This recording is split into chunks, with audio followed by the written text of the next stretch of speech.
Okay guys, I'm just going to show you how I cut carrots into diamonds. First of all, just going to start off by peeling the carrot.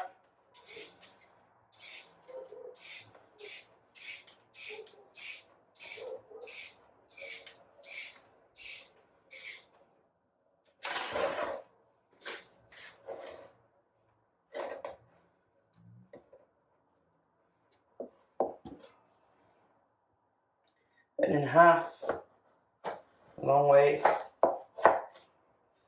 I'm going to take the nib off one end, and I'm just going to, about a centimetre thickness,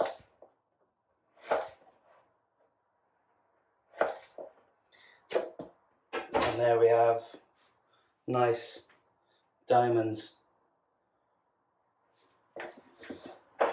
Same for the other half.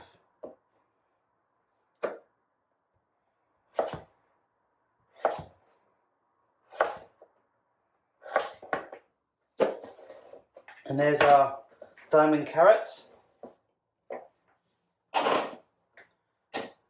Thanks for watching.